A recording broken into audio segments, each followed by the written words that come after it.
Hey there, I'm Eve Kerwin. So, what I'm about to tell you isn't just some random story, it's a pretty big deal. A few months back, my life took a wild turn that I never saw coming. After a sudden health scare, I ended up in a place that felt, well, divine. I found myself face to face with Jesus, and what he shared with me wasn't just for me, it's meant for everyone. He revealed something mind-blowing about Elon Musk, a name we all know. This isn't just about tech or progress. It's about the choices we're making as a species and what they mean for our future. It all started like any other day. I came home after running some errands and suddenly felt this sharp pain in my chest. At first, I thought it was just stress or being tired, but it got worse fast, and I ended up collapsing. Everything around me faded away, and I was wrapped in this overwhelming stillness, like time had just stopped. That's when I realized I wasn't in my body anymore. I was floating in this indescribable space. No time, no noise, just this calm that was beyond anything I'd ever felt. I wasn't scared. Instead, I felt this strange sense of comfort, like I was exactly where I needed to be. The colors around me were so vibrant and soothing, almost alive. This wasn't a dream or some kind of hallucination. It felt way more real. As I tried to figure out where I was, I sensed a presence behind me. It wasn't scary or anything, but it had this undeniable authority. I turned around and there was Jesus. His gaze wasn't just on me. It felt like he could see right through me, seeing everything I was, everything I'd been, and everything I could be. I couldn't speak, but I didn't need to. His presence said more than words ever could. Jesus didn't waste time with small talk. He radiated love, but there was also a seriousness in his expression. He told me, "You've been brought here for a reason. There's a message you need to share." In that moment, I didn't know what that message was, but I sensed I was about to learn something that would flip everything I thought I knew about life and the world upside down. The space I was in was unlike anything I'd ever seen or imagined. It wasn't physical in the way we think of places. It felt more like a realm beyond our own. The ground shimmered like gold, but felt weightless.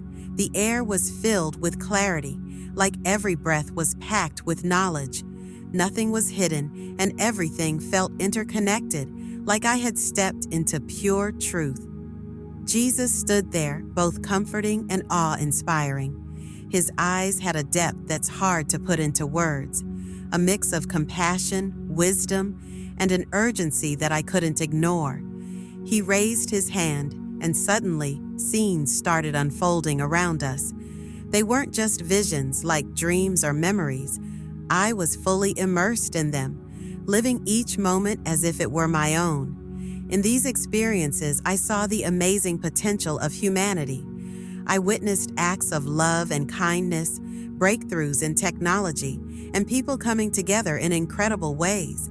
But I also saw the darker side, the greed, the division, and the blind chase for power and progress without thinking about the consequences.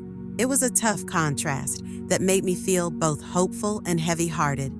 Then Jesus turned to me and said, "This is the world as it is now.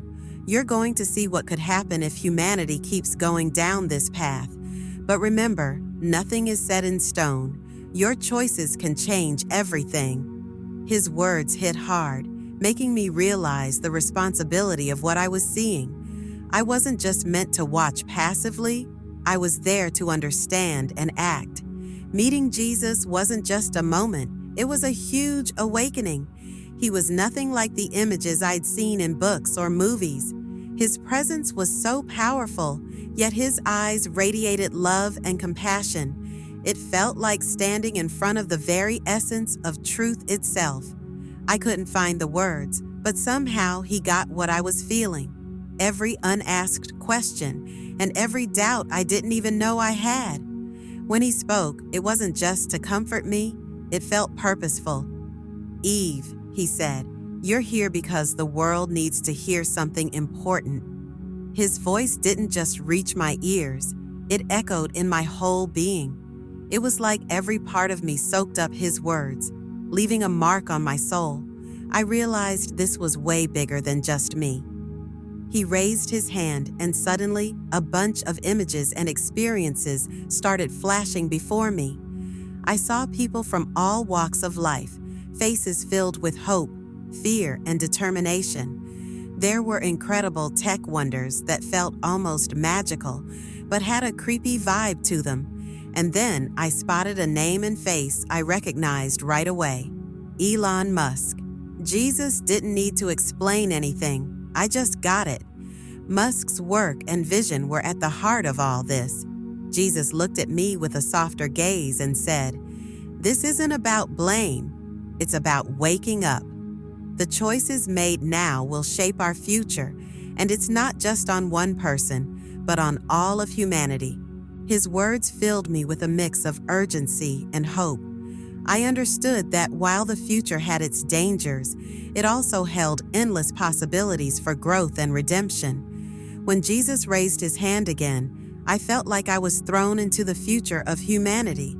I found myself in busy cities where technology had skyrocketed, buildings that seemed to scrape the sky, transportation that defied gravity, and gadgets that connected minds to machines. The energy of progress buzzed in the air, but beneath all that, there was this weird silence. In one moment, I saw people working hard, their lives intertwined with technology that boosted their abilities. In another, I noticed how that same tech made people isolated, as many spent more time in virtual worlds than in the real one. The irony hit me hard. While humanity had accomplished so much, they seemed to have lost the simple joys of connection, nature, and spirituality. Then, I saw Elon Musk's name shining across a massive digital display. His work in space travel, AI, and brain-computer tech had changed the world in ways that were both mind-blowing and a bit scary. Jesus' voice rang out around me. Elon's work shows humanity's potential for both great good and great harm. It's not just up to him, it's up to everyone who comes after. The vision shifted again, and I saw the risks that came with all these advancements.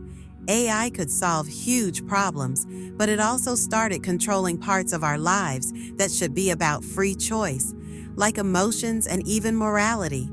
I saw societies split between those who fully embraced these changes and those who pushed back, scared of losing their humanity.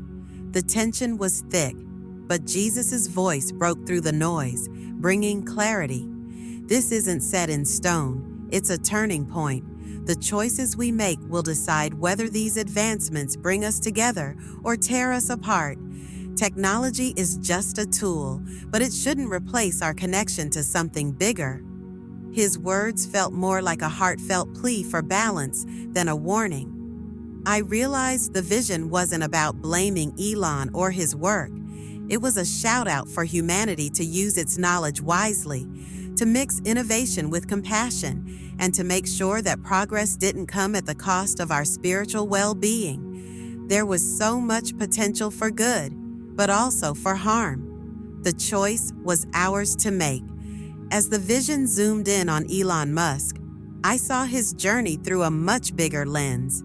His work, though based in science and tech, had a spiritual side that even he might not fully get. Jesus showed me that Elon wasn't just some innovator. He was a symbol of our collective drive as humans to explore, create, and break boundaries. But that ambition, if left unchecked, could lead to trouble.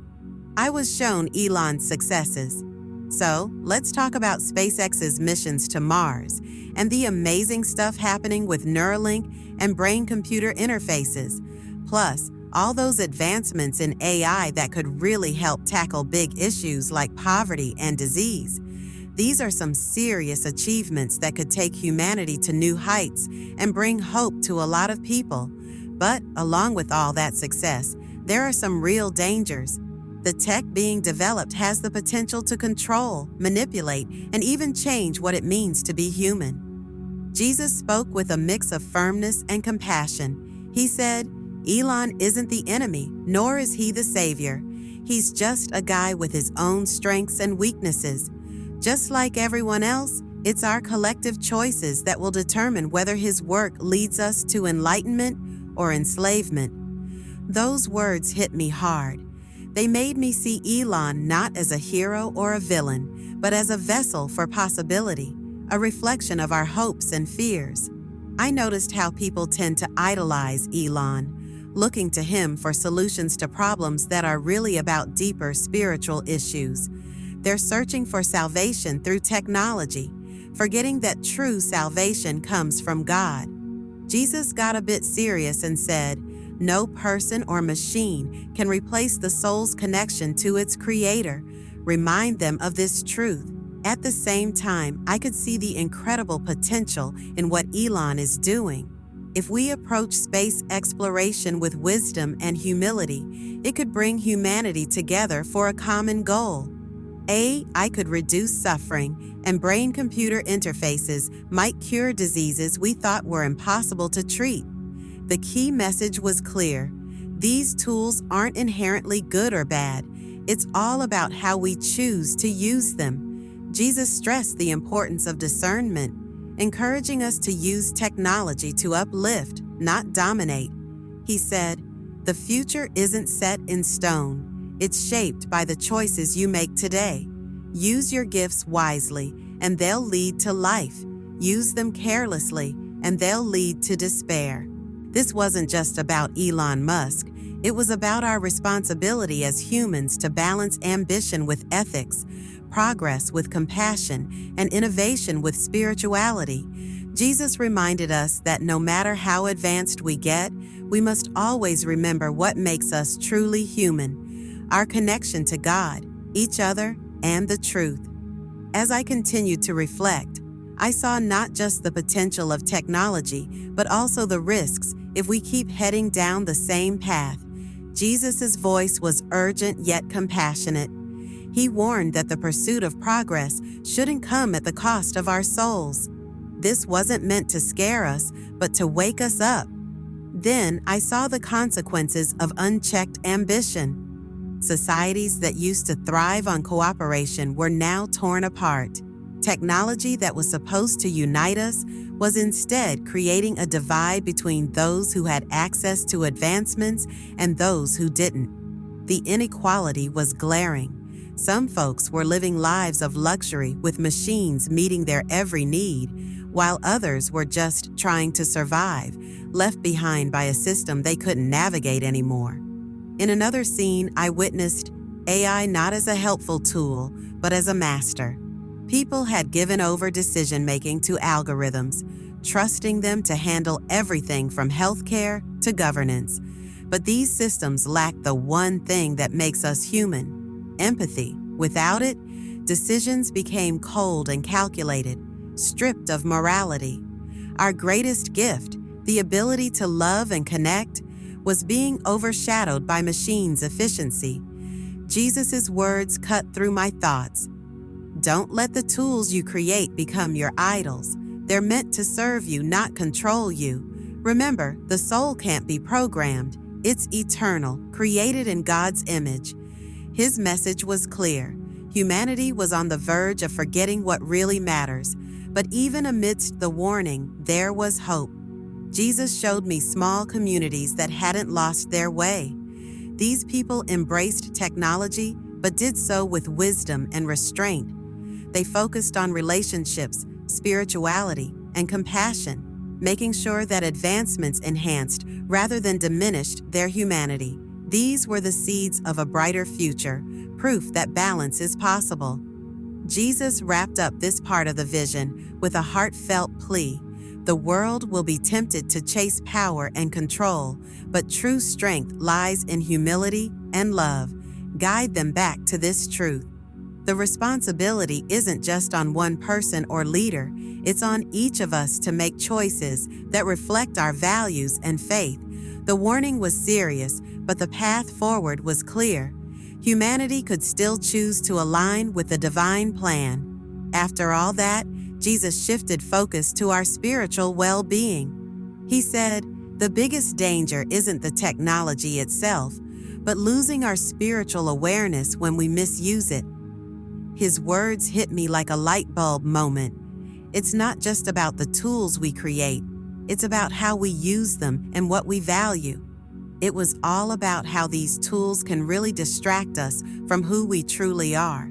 Jesus showed me these scenes of people totally lost in their devices.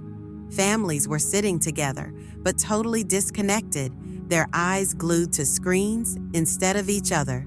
Communities that used to be united by shared beliefs and values were now all over the place. Everyone was wrapped up in their own digital worlds. The connection to God, to nature, and to one another was fading.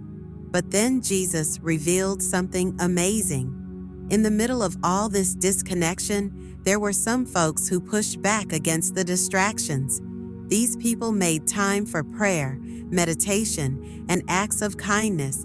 They got that their spiritual health mattered just as much as their physical and mental well-being.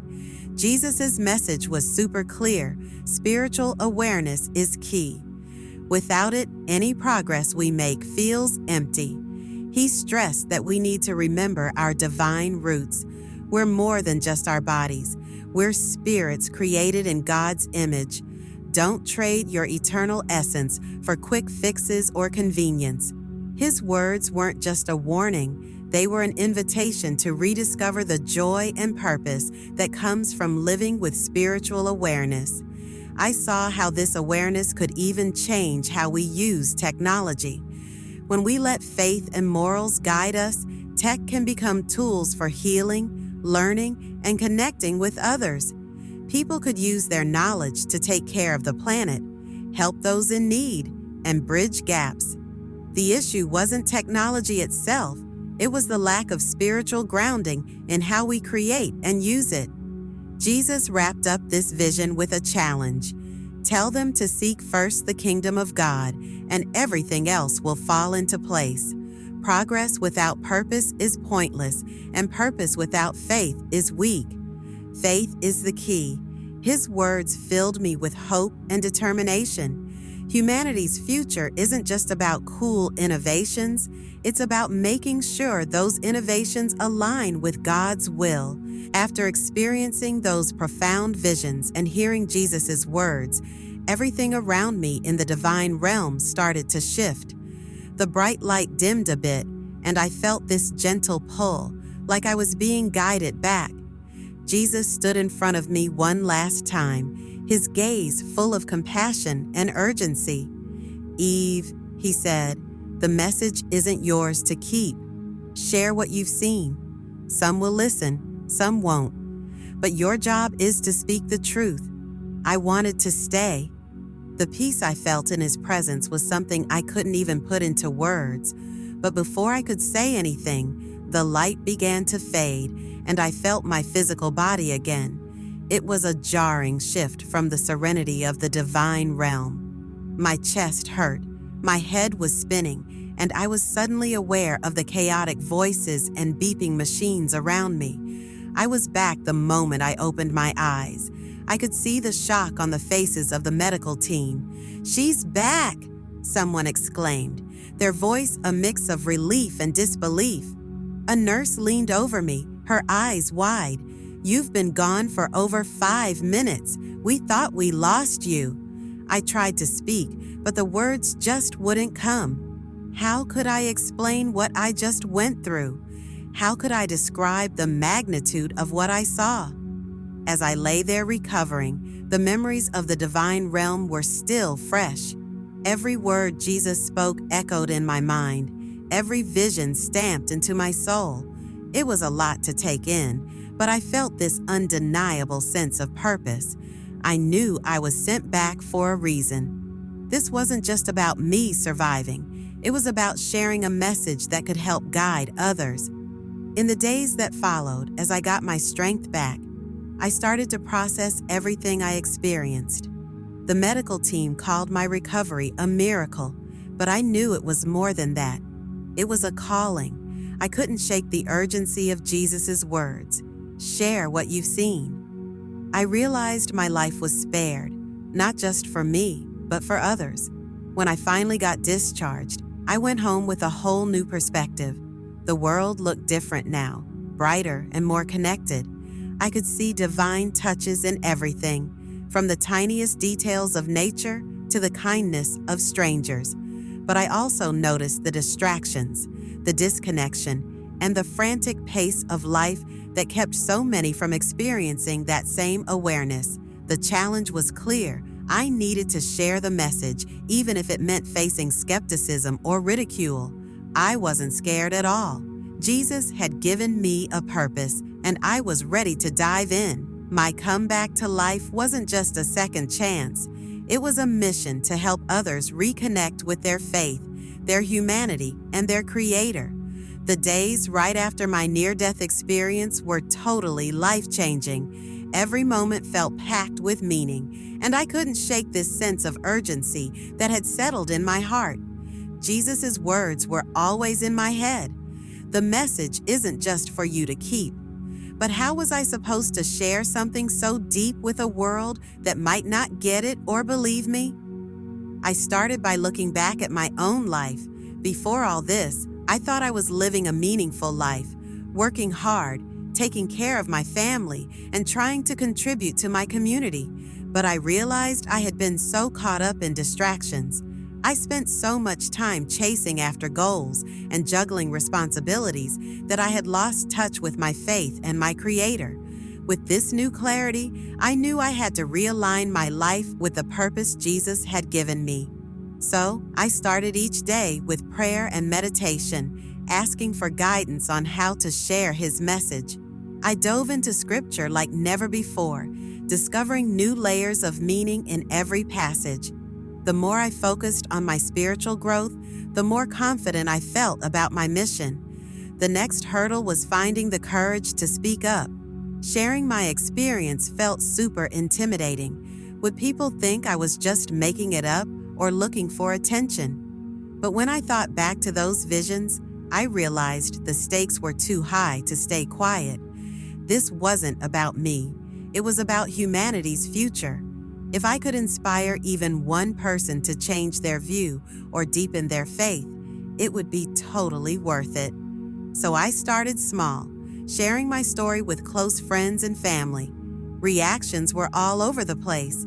Some were moved, while others were skeptical. But the more I talked, the more I figured out that the real power of the message wasn't in convincing others, but in planting seeds of thought.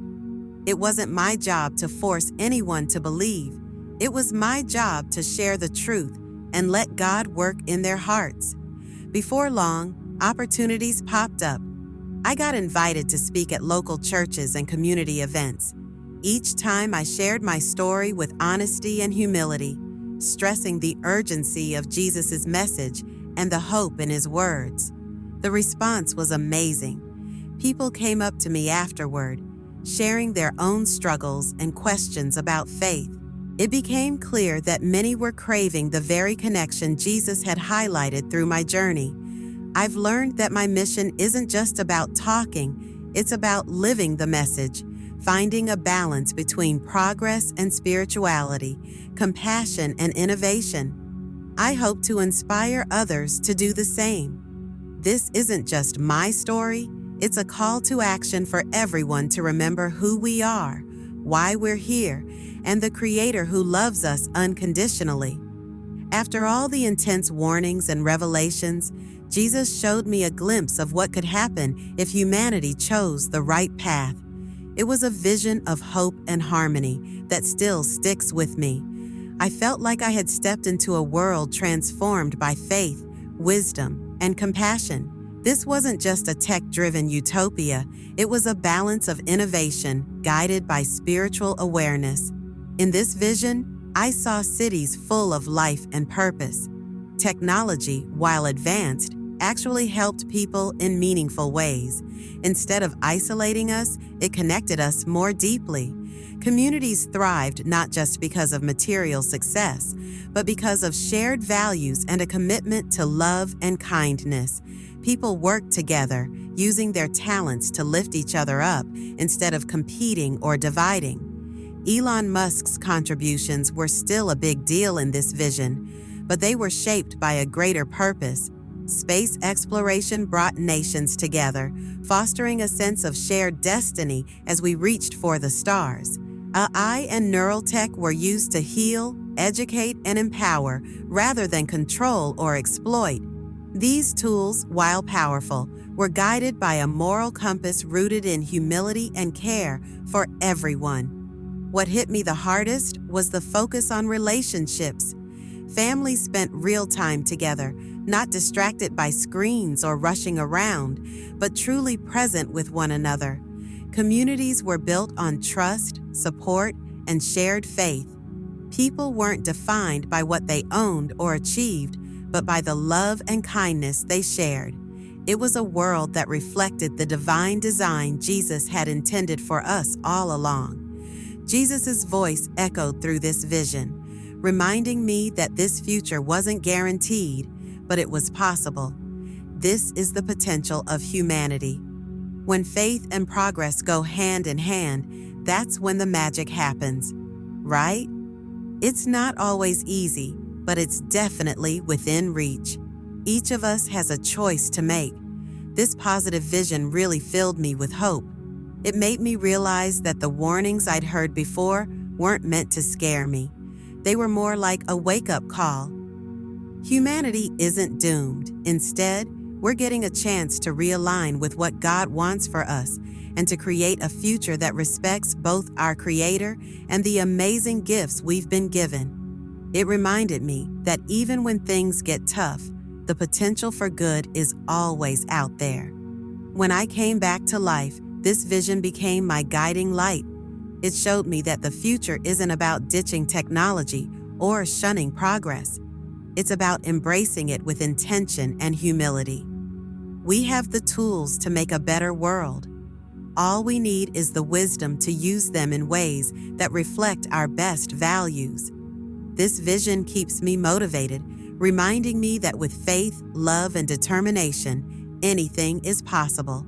That near-death experience taught me lessons that have completely changed how I see life, faith, and the world around me. Every word Jesus said and every vision I saw carried deep truths that I now carry as guiding principles in my daily life. The first big lesson was all about balance. Jesus made it clear that humanity's biggest challenge isn't really technology or progress itself, but the lack of spiritual grounding that often comes with it. Finding that balance isn't about rejecting innovation. It's about making sure our advancements help people instead of hurting them. I've realized that everything we create should reflect the love and wisdom of our Creator. Another lesson was the need for spiritual preparation. Jesus pointed out that time is shorter than we think, but longer than some predict. It's a bit of a paradox, but it reminded me that while we can't know exactly when things will happen in the future, we've got to be ready. Spiritual preparation isn't about being scared. It's about building a strong connection with God through prayer, reading scripture, and doing kind things for others. It's about being rooted in faith so that no matter what comes our way, we stay steady and strong. I also learned how important community is. One of the most beautiful parts of the vision was seeing people come together in faith and love during tough times. Those small, spiritually grounded groups were like beacons of hope and resilience. They showed me that we're not meant to go through life alone. We're meant to support and lift each other up, especially when things get uncertain. On a personal level, I had always questioned whether my life had meaning beyond my daily grind. But Jesus' words made it clear that everyone has a role in God's plan. My purpose became clear: to share this message and encourage others to find their own connection with the divine. Finally, I learned about the power of choice. The visions showed me that the future isn't set in stone. It's shaped by the decisions we make today. This realization gave me a huge sense of responsibility, not just for myself, but for the world around me. It reminded me that every act of kindness, every prayer, and every effort to align with God's will contributes to a brighter future. All these lessons keep guiding me every day. They've changed how I tackle challenges, build relationships, and even appreciate the little moments in life. I now see each day as an opportunity to live with intention, align with God's purpose, and contribute to the hopeful vision that Jesus shared with me. This experience wasn't just about what I saw, it was about who I was meant to become, and for that, I'm really grateful. After my experience, one of the first challenges I faced was dealing with skepticism when sharing my near-death experience. Meeting Jesus and receiving such a profound message can definitely raise some eyebrows. Some folks listened with open hearts, while others brushed it off as a hallucination or something my stressed mind cooked up. I totally get these reactions, and I don't judge anyone for them. Honestly, if I hadn't lived it myself, I might have been skeptical too. When it comes to addressing skepticism, I've learned to focus on sharing my story in a genuine way, rather than trying to convince anyone of its truth. This isn't about proving anything, it's about planting seeds. Everyone processes things in their own time, and it's not my job to force anyone to believe. You know, I've realized that a lot of skepticism comes from fear, or just not understanding things. It's tough to wrap your head around the idea that there might be more to reality than what we can see or measure. People often ask me, how do you know it wasn't just a dream or your brain messing with you? And I always say the same thing. I know because of how it changed me. This experience wasn't just some fleeting moment. It was as real and vivid as any other moment I've lived. The clarity, the feelings, and the messages I got were totally unique. Nothing my mind could just make up. Plus, the way it impacted my life, bringing me peace, purpose, and hope, proves to me it was real. I also want to make it clear that I don't expect everyone to just believe me right away. Faith isn't about blindly accepting things. It's about exploring, questioning, and finding your own truth. If my story makes even one person stop and think, then I've done what I set out to do. I remind skeptics that God has a way of working that we might not always get, and experiences like mine are meant to make you think, not just agree. Another thing I try to do is connect my experience to universal themes. Whether or not someone believes in Jesus or near-death experiences, the messages I got about love, balance, and the power of choice are things that everyone can relate to. By focusing on these shared values, I can find common ground with people who might otherwise dismiss what I'm saying. In the end, I've learned that skepticism isn't something to be scared of or fight against. It's just part of sharing something amazing. Jesus faced doubt and disbelief too, but his message changed the world. My job isn't to argue or convince anyone. It's to share my truth and trust that it will resonate with the right people. For those who are skeptical, I just invite them to think, what if? Sometimes, the smallest spark of curiosity can lead to faith. The message I got from Jesus wasn't just for me. It's meant to inspire action in everyone who hears it. One of the biggest realizations I've had since my near-death experience is that we all have a part to play in shaping the future. Each of us can make choices that align with love, compassion, and faith, and those choices will shape the path humanity takes. Jesus was pretty clear about this. We're at a crossroads. The tools and tech we've developed have amazing potential, but they can only lead us to good if we stay spiritually grounded. This isn't just about big decisions made by leaders. It's about the everyday choices we all make, how we treat others, how we use our resources, and how we nurture our connection to God. I encourage everyone who hears this to take a moment to reflect. Ask yourself, am I living with intention? Am I using my gifts, whether it's my time, skills, or resources, to make a positive impact? Am I nurturing my relationship with God and helping others do the same? These are the questions I think about daily, and I believe they can guide you too.